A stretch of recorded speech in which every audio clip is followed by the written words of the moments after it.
Lights on the pitch, the crowd starts to roar. Transfers and trades, who's signing for more? Champions rise while the others fall. Drama and goals, we cover it all. The banners wave, the rivalries burn. Injury time with the late game turn. League table shift, who's top of the pack? We've got the scoop, there's no looking back. Now flip the script to the crypto zone. Bitcoin surging, blockchains grown.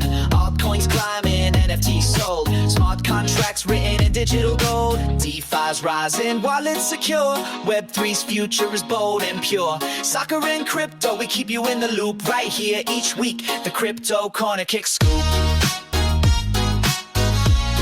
The Crypto Corner Kick Scoop. Crypto Corner Kick Scoop. The Crypto Corner Kick Scoop. Hey everyone, welcome back to Crypto Corner Kick. I'm Katie Randall, and I'm here with the one and only Crypto Dan. Dan, you ready to dive into this week's wild soccer and crypto headlines? Oh, you know it, Katie. I mean, this transfer window is just, what's the word, bonkers. Let's start with the big one. Kylian Mbappé finally signs with Real Madrid. Years of rumors, and now it's official. I feel like we've been talking about this since, 2019? Yeah, it's been dragging on forever. But it's done, and honestly, it's a huge move for both Mbappé and Madrid. I mean, the pressure's on, right? And then you've got Manchester United bringing in Joshua Zirkzee from Bologna. Not as flashy, but United needed some fresh legs up front. I'm curious to see how he fits in with their attack. Totally. And then Barcelona, classic Barca, offloading players left and right. They're making room for the next generation, but also, let's be real, they're desperate for wage relief. I always get a kick out of how they juggle the books. It's like, here's a 17-year-old, and by the way, we just saved $10 million. It's a balancing act for sure. But let's not forget what's happening stateside. Messi's Inter Miami is just steamrolling the MLS Eastern Conference. Every week it's like, Messi with a goal, Messi with an assist. The guy's not slowing down at all. And that All-Star game, MLS All-Stars versus Liga MX, went all the way to penalties. I mean, I'm not usually glued to All-Star matches, but that one had me on the edge of my seat. MLS pulling it out in the shootout, that's a statement. Yeah, and speaking of statements, women's soccer is on fire right now. NWSL attendance is up, TV ratings are up, Angel City FC and San Diego Wave are leading the charge. It's so cool to see the momentum, especially with the UEFA Women's Champions League qualifiers heating up. Arsenal, PSG, Wolfsburg, they're all looking sharp early on. It's about time, honestly. We talked about this in a previous episode, but the growth in women's soccer is just undeniable now. And internationally, the UEFA Nations League finals are coming up. Spain, France, Portugal, Germany, all looking strong. Plus, South American World Cup qualifiers are right around the corner. Brazil's got some young stars to watch, and Argentina's still got that title defense swagger. So much to keep an eye on. And this weekend, we've got the Community Shield, Arsenal versus Manchester City. Plus, League One and Bundesliga are kicking off. I'm curious if PSG and Bayern can keep their grip on those leagues, or if we'll see some surprises. I always hope for surprises, but, those two just have a way of dominating. Anyway, let's shift gears a bit, because the crypto side of things is just as wild this week. But first, here's a little public service announcement. When we discuss cryptocurrency, we are not providing financial advice. We are not financial advisors. Therefore, please conduct your research before investing in any product or service. I hope that we made that clear.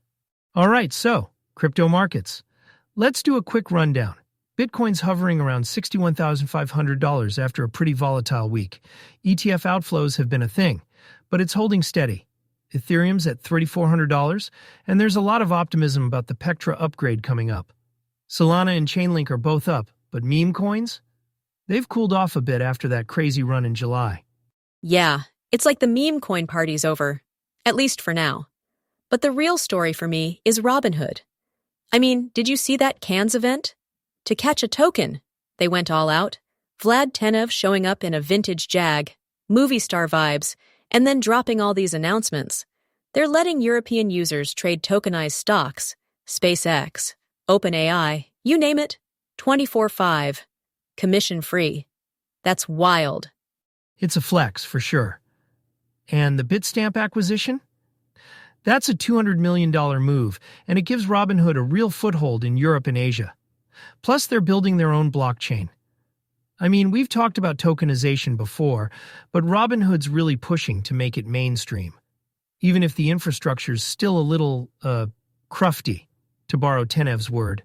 Yeah, and it's not just about the tech. Robinhood's crypto revenue is up huge, over $600 million last year, and already $250 million in Q1 this year. They're eating into Coinbase's lunch, at least on the retail side. But it's not just Robinhood making moves. Did you catch the hyperscale data story? Their stock jumped 12% after they announced a $10 million XRP accumulation plan. They're treating XRP as a foundational asset for cross-border payments. That's a pretty bold bet. Yeah, and they're planning weekly updates on their XRP holdings, maybe even a 36-month lockup. It's interesting to see public companies getting this deep into crypto treasuries. And then you've got ARK Invest, Cathie Wood's crew, reshuffling their portfolio. They bought $20 million in Bitmine, but trimmed Coinbase, Block, and Robinhood. It's like everyone's trying to find the next big thing in crypto stocks, but the volatility is just relentless. It's a lot to keep up with. And honestly, the way Robinhood's positioning itself, tokenized stocks, AI-powered investing, even home mortgages now, it's like they want to be the one-stop shop for everything finance. But there are still a lot of questions about how tokenization will work in practice, especially with things like dividends and stock splits. The infrastructure's not quite there yet, but the ambition is huge. Yeah, and I mean, we've seen this before, new tech, big promises, but the details take time to iron out. Still, the direction is clear. More integration between traditional finance and crypto, more global access, and a lot more competition. And with all this innovation, regulation and security are going to be the next big battlegrounds. Absolutely. And that brings us to the regulatory front. The U.S. House just passed the Financial Innovation and Technology Act, which is a big deal for bipartisan support. It's not law yet, but it's a sign that Congress is finally getting serious about crypto rules. Meanwhile, the SEC versus Ripple saga just keeps dragging on. XRP holders are still waiting for clarity on what the token actually is, legally speaking. And it's not just the U.S. The UAE's RAK Bank just became the first traditional bank in the region to offer retail crypto trading, right from their mobile app. That's a huge step for adoption, especially since it's fully regulated and in local currency. The UAE is really positioning itself as a global crypto hub, and I think we're going to see more banks follow suit. But with all this growth, the security risks are just as real. Curve Finance got hit with a $60 million exploit, which is a brutal reminder to always double-check those contract permissions. And then there's Ledger. Possible data breach, user emails exposed. It's a good time to rotate credentials and just be extra careful. I mean, we've talked about this before, but security hygiene is everything in crypto. Yeah, and Bubble Maps flagged that so-called rug-proof launchpad on Solana. Turns out it might be the opposite of rug-proof. Centralized wallet control, suspicious token distribution, all the classic red flags.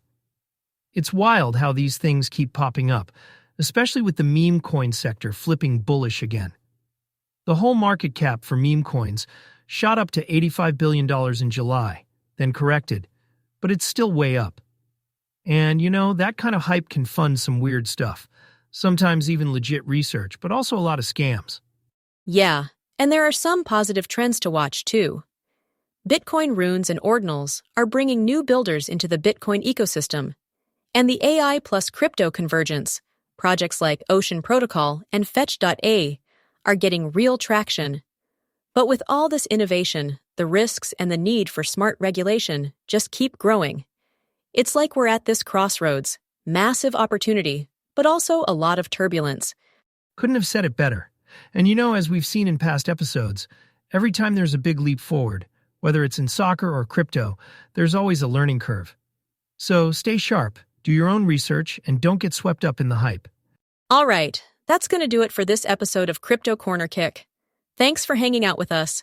There's so much more to come as soccer and crypto keep colliding. Dan, always a pleasure. Always, Katie. And thanks to everyone listening. We'll catch you next time, same place. Take care. Bye, everyone. Yeah.